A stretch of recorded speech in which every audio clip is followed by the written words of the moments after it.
Muito bom dia a todos. Que Deus abençoe ricamente e poderosamente a vida de cada um dos amados. Nesse dia de hoje, estamos meditando lá no livro de Neemias 7.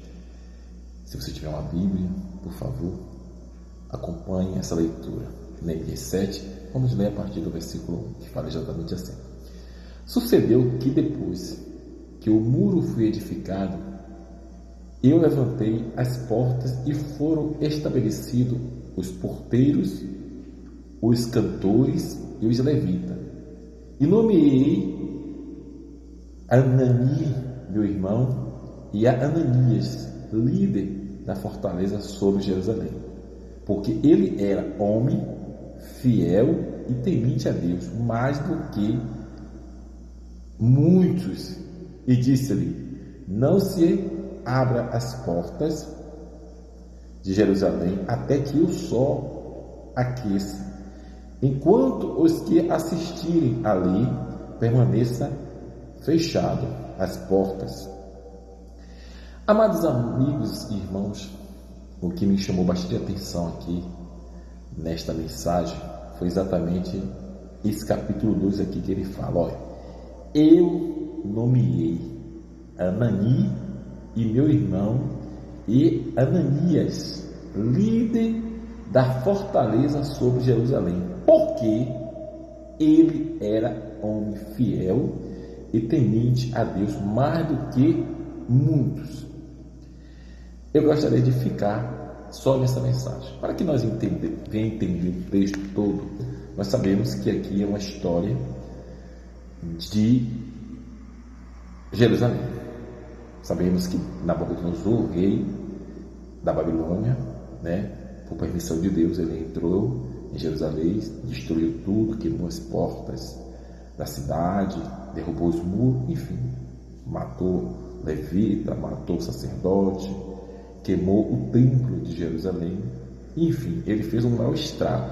E além disso tudo, levou mais de 3 milhões de judeus cativos para a Babilônia. Foram 3 levadas. A primeira levada 1.000, 1.000.000, depois mais 1 milhão, depois mais 1 milhão. Enfim, levou 3 milhões. E esse povo foi exatamente a pé. Imagine que situação. E foram quilômetros e quilômetros, de andada a pé, exatamente para ser escravo na Babilônia. Mas aí o tempo passou e Neemias, ele soube através do seu irmão que a cidade de Jerusalém tinha sido destruída, que derrubaram os muros, que estava todo mundo passando por uma dificuldade.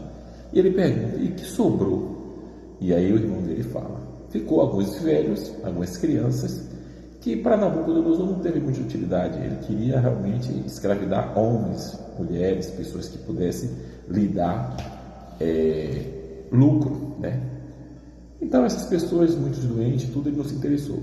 Mas Neemias se compadeceu daquela situação. E Neemias, ele foi, meditou, segundo a Bíblia diz que ele meditou a situação, ele olhou bem o que tinha acontecido, ele chorou muitíssimo, depois ele pediu perdão a Deus pelo pecado do povo e pediu a Deus uma solução. E esperou em Deus a resposta. E Deus aí respondeu a ele. Quando ele estava diante do rei, que ele era copeiro, o rei aí percebeu que ele estava um pouquinho triste, desanimado. Aí chega para ele: Neemias, o que está acontecendo? Você não é assim, você é um cara sempre alegre. Fale para mim, o que está acontecendo? Você está com algum problema? Você está doente? O que está acontecendo? Está acontecendo alguma coisa com a sua família? Ele se abre para o rei. Ele diz: não, rei, porque a minha cidade foi destruída, e está se passando por essa situação, está precisando de mim para poder eu cuidar. E aí o rei chega e diz para ele: olha, Neemias, fala o seguinte, veja o que é que precisa ser feito, que eu vou te ajudar. O seu dedo, e aquele anel tinha um símbolo onde ele marcava, e aquela marca era uma garantia de que ele podia comprar, vender e fazer qualquer tipo de negócio. Então foi exatamente o que o rei fez por Neemias, e entregou a Neemias este crédito. Neemias começou a construir o muro de Jerusalém. E lá nesse muro de Jerusalém ele teve alguns problemas, como Topia, Sabalate, mas ele permaneceu firme, porque ele estava fazendo, como ele mesmo dizia, estou fazendo a grande obra. E ele trabalhava com a ferramenta de um lado e a arma do outro, exatamente porque se tivesse uma guerra, uma batalha, ele cairia para dentro para resolver a situação.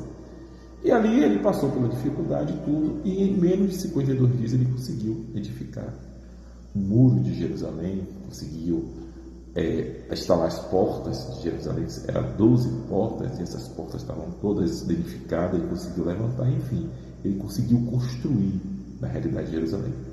E chegou o grande dia da inauguração desta grande obra que ele fez. E ele tinha 2 irmãos e tinha várias pessoas que cada um ia ter a sua importância, né, na cidade. E o que acontece? Aí nós estávamos lendo aqui, né, vamos ler aqui onde a gente parou. Aí estava lendo que no dia da inauguração, ele chama seus 2 irmãos, que é Anani, meu irmão, e o outro, que se chamava Ananias, líder da fortaleza sobre Jerusalém, porque era homem fiel, temente a Deus. E aí ele chama esses 2 irmãos para botar na linha de frente, para tomar conta, para contornar a situação. O que nós podemos aprender com isso? Você vê que a preocupação dele chamar esses homens, por quê? Porque esses homens eram fiel a Deus. Na realidade, nós precisamos estar fazendo aliança com pessoas que são fiel a Deus. Não faça aliança com pessoas que você acha que é fiel a você. Veja o caráter, a personalidade dessa pessoa. Será que essa pessoa é fiel a Deus? Há muitos problemas que acontecem, há muitos casamentos mal feitos, errados, há muitas situações adversas. Exatamente por quê? Porque pessoas se alinham a pessoas que não são tementes a Deus. Do que adianta você construir a sua vida?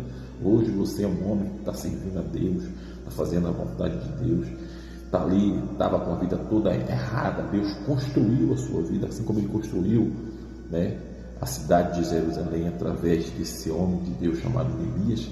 Então Neemias não poderia botar qualquer um para tomar conta de algo que ele tinha feito com muito sacrifício, porque o mundo há muita conspiração. E lá não era diferente. Tobias, Sabalaque queria atrapalhar a obra de Neemias que estava sendo realizada ali. Ele na realidade estava com inveja, ele não acreditava que Neemias ia ter peito, capacidade de fazer aquilo. Então se ele pudesse destruir esta obra, ele certamente faria. Mas o que acontece? Neemias aí agora vai procurar pessoas estratégicas, pessoas confiáveis. É o que nós temos que fazer. Na igreja, procure uma pessoa que realmente você observe e veja que é a pessoa correta. Procure se alinhar com pessoas que verdadeiramente sejam pessoas que é digno da sua confiança. Porque quantas pessoas às vezes levam para a sua casa pessoas que não é temente a Deus, que vai para lá, muitas das vezes vai ter inveja de você. Pessoas que às vezes elas são falsas com você.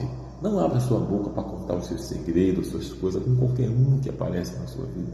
Não se abra para qualquer um. Procure verificar, observar se essa pessoa realmente é uma pessoa de Deus. E nós temos por obrigação de ver estas observações, de olhar para esses ângulos, olhar para isso, não abrir a nossa vida para qualquer pessoa, não dar confiança para qualquer pessoa, porque entenda, na igreja há muitas pessoas que são convertidas, mas também tem muitas pessoas que são convencidas. Há pessoas que ela deu lugar ao Espírito Santo atuar na vida dela, mas a pessoa que não fez isso ainda, são joio, estão ali, mas a qualquer momento ela pode dar o bote, a qualquer momento ela pode jogar tudo para cima. Então é preciso ter necessidade de essa pessoa ser de Deus. E como é que você vai saber se a pessoa é de Deus ou não? Olhe para os frutos dela. Olhe que fruto ela tem produzido. A Bíblia diz o quê? Que é pelo fruto que se conhece a árvore. Se essa pessoa produz um fruto bom, se essa pessoa está ali e você está vendo, e até o estado do momento, e você teve um tempo também, né? Qualquer um, né? Agora que chegou e você já viu, e não, essa pessoa não. O tempo precisa observar também. E se você realmente vê que essa pessoa é digna da sua confiança, aí sim você pode acreditar que essa pessoa pode ser o seu amigo.